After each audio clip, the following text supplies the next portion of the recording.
Hello, what's going on, guys? So today I wrote a very interesting script talking about what's going to happen with all of PlayStation exclusives regarding PC, because as you guys might have known, PlayStation announced that they're making more games come to PC starting with Days Gone. So are all PlayStation games coming to PC, and is Sony actually changing up on us? Now, obviously we know that Sony announced this thing, and everybody's going crazy talking about, well, I think PC is going to be the main place to play and that all PlayStation exclusives are going there. But I'm actually going to change the conversation regarding this topic and basically say that I don't think that this is happening, at least not the way people are picturing it, because I think the way Sony's engaging this is going to be very, very specific. So if you guys want to find out what's going on, I made a lot of research to come to what I think is a very reasonable conclusion. So if you guys want to support it, make sure to leave a like and subscribe, please guys, and help out so I can make more content like this in the future.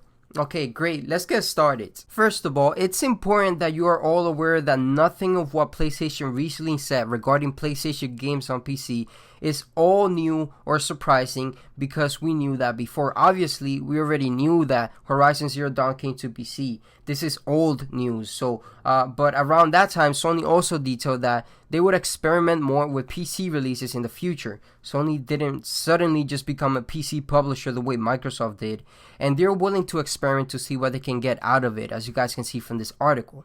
Now, it's my opinion that Sony is not going in the same direction as Xbox in releasing games on PC the same way, because PlayStation and Xbox are vastly different in the way they approach their audience. This is proven and a fact.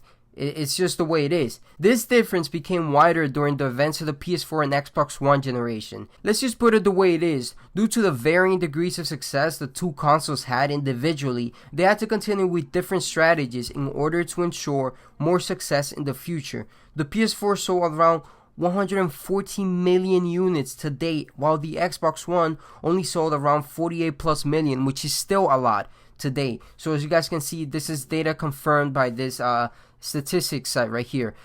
Okay, so it's just logical, since they have different situations, that they have to take different strategies depending on what's best for them. Due to these two companies being vastly different and taking vastly different approaches to what we call our gaming experience, we can't really compare the two and expect them to do the same thing. It just doesn't make sense, because the Xbox One was not as successful as Microsoft wanted, and let's just assume that they wanted it to be as successful as the 360, yet it wasn't. Therefore, Microsoft took different approach with the Xbox entirely. Midway through the Xbox One generation, Xbox and PC were kind of merged or something, and Microsoft started releasing all their first-party exclusives on PC through the Windows Store and then on Steam, from the Halo games to the Gears and the Forces, etc. They made a huge change. They introduced Xbox Game Pass service and also put it on PC.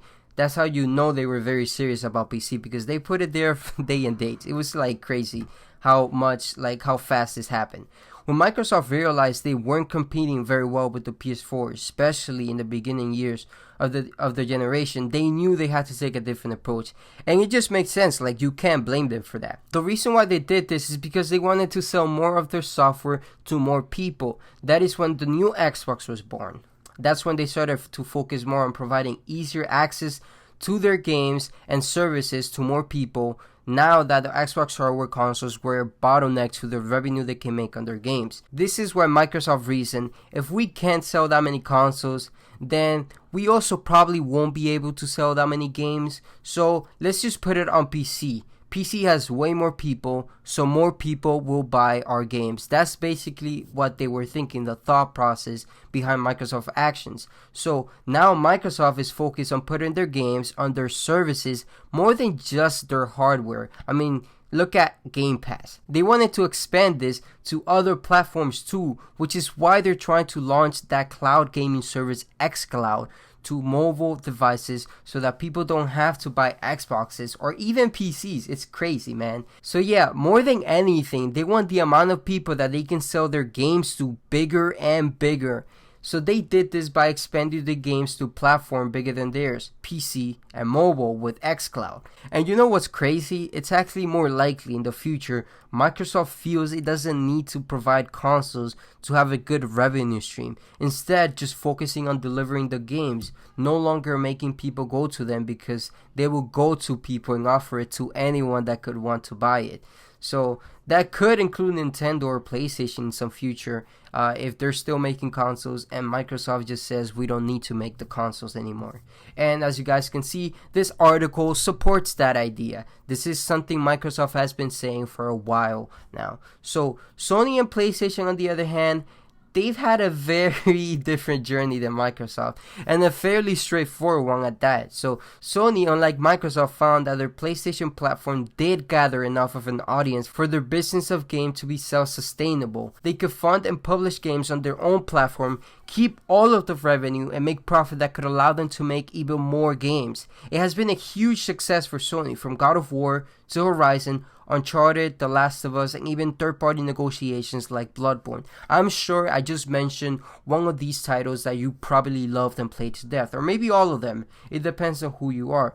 But the PlayStation business was more successful than the Xbox simply because it was generating enough revenue to be profitable enough to be self-sustainable. That is why PlayStation got to keep their games exclusive. They didn't need to publish to a wider audience in other platforms in order to make enough money. Thus, why Sony still cares a lot about their consoles. Their PlayStation consoles, more than anything else, are the sole reason for their huge success up until now. That is where they publish all of their exclusive games and put their flagship PlayStation Plus service and still manage to sell millions of games and subscriptions to huge profits. According to reports of their last fiscal quarter, as of early 2021, Sony's breaking record after record. PlayStation reached an all-time high $8.45 billion in revenue in a single quarter, a new record for the industry, unmatched by any other company. First time any platform holder ever reached $8 billion in a single quarter, and $22.7 billion in 2020, which is also unmatched in the industry as of early 2021. Those numbers are just completely crazy, and this is legit information. It was from the corporate release, and you guys can see in this Reset Era thread that you guys can go. I put all these articles are going to be in the link down below, by the way, if you guys want to see it and see for yourself. I have the data here to back up everything. And I mean, words cannot describe how significant it is that they are the division generating the most money for Sony Group Corporation out of all the other divisions, including their electronics and movie divisions, which are pretty well known. Sony is a huge multi-billionaire company, so this is very, very impressive performance from PlayStation. Okay, so all that being said, that's why I think the argument that Xbox and PC gamers use that PlayStation is following in the footsteps of Xbox and trying to copy them is just paralogical. I mean, let's think about this data. PlayStation is in a leading position in the gaming industry. They are generating more revenue in the gaming industry than any other company quarterly and annually on their one and only platform, which is PlayStation. That's more than what Xbox is generating on multiple platforms by now. Xbox, PC, and starting with mobile now with xCloud. That fact is enough to show that Sony doesn't need to copy Xbox to generate enough revenue, obviously. Microsoft has always been primarily a software company and is starting to show in the approach that they're taking in regards to Xbox. PlayStation has always been a hardware company and has always been famous for its electronics like TV, camera, etc. So inherently, this shows that they are still committed to hardware, certainly more so than Microsoft, at least I think. Knowing all of this information, while it is true that the industry is heading closer to more digital, online subscription-based format, it is unwise and probably kind of crazy to think Sony is inherently just going to undermine their booming console business and all this success. They established their dominance on their console hardware for all of PlayStation and every year become more and more profitable and bigger with this formula, which is the reason they want to keep making more consoles. And also just betting on an industry trend that hasn't been proven, which they are not ready to jump on. It's just dumbfounded to assume. If Sony suddenly starts to release all of their first party games on PC day and date, as people would have you believe on the internet, because everybody's saying that apparently, it would largely undermine their safe and proven to work formula of selling consoles and exclusive games that generate a lot of money for them. But I mean, let's just entertain the idea. If Sony were to do this, they will have to overhaul their whole console gaming business and shift to focus more on making a service that could support other platforms to succeed the consoles as their flagship experience, and also be able obviously to generate more money and just higher profits, all of that. Like, it can't just be the same thing. It has to be more profitable in order for Sony to make that huge change. So that simply isn't something easy to do, and Sony hasn't really made the attempt to kind of make that change as of now. They're releasing some titles on PC, but they're older games on PC. This is not like a whole change of business.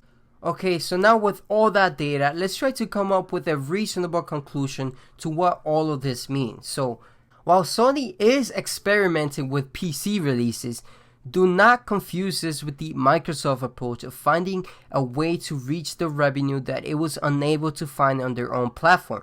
This simply means Sony doesn't need to jump into PC like Microsoft had to.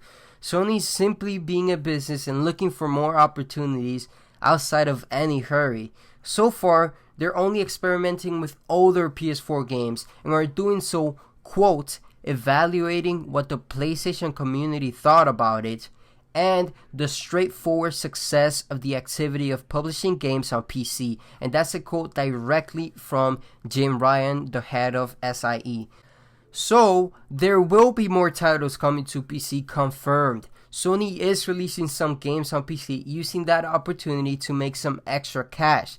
They're taking calculated risks, and since they're still very much dedicated to their hardware, they don't want to harm the console sales with day-and-date PC releases. It just doesn't make sense, which is why they're only focusing on last generation, older games to sell on PC and reach that stubborn PC market that is so hard to get a hold of on consoles. Naturally, the sacrifice with this move Sony made will be that some will no longer buy the console, expecting that all PlayStation exclusives are coming to PC day and date or something like that. But Sony are betting that that small group of PC gamers that maybe would have bought a PlayStation and will no longer buy one is smaller than the majority of PC gamers who will never buy a PlayStation. Sony has no problem losing those few PC gamers because they're not regular PlayStation users and usually let their consoles collect dust. Sony prefers active users who buy multiple games and multiple DLCs. That's just the way it is. This is their master plan to reach PC gamers and not hurt their consoles in any significant way, and they're being careful and thoughtful with their steps. A future where Sony goes all out and decides to make PlayStation more of a service and focus less on consoles could theoretically come true, but as of now, Sony has no reason to leave that business, and they're having lots of success in. And also, they're not going to just ditch this business model with no guarantee of finding more success with the service-based version for all platforms. It isn't a decision that occurs overnight, obviously. So for the time being, Sony is not and will not release their latest and greatest games on PC, and is only publishing the older games on PC. So let me know what you guys thought about that whole conversation and the whole topic. What do you guys think? You guys think Sony is actually going to just go all out on PC and release all their exclusive, possibly day and day, or just basically just go all out on PC? Like, do you guys think that's happening? I tried to include all the data and like facts I could to support my argument. I don't think this is happening, at least not the way Microsoft did it. I think Sony's experimenting, seeing what way they could reach PC gamers, and they're just trying to be strategic. They want to sell consoles and exclusives, but they also want to sell software and games to those players that they just don't have a reach to right now. And I think that that's obviously something that any like corporation, any company would be interested in doing. So yeah, I mean, like I said, let me know what you guys think about it. You guys believe this? Are you guys for or against this? So yeah, I mean, it was a very interesting topic. I hope you guys enjoyed it. Make sure you leave a like if you did enjoy it, or subscribe. I have way more content coming in the future. This is just the beginning, guys. I promise. This channel is only gonna get better, so if you guys subscribe, you guys are in for a treat. So anyways, I appreciate the watch and the supporting of this video. Thank you guys, and peace.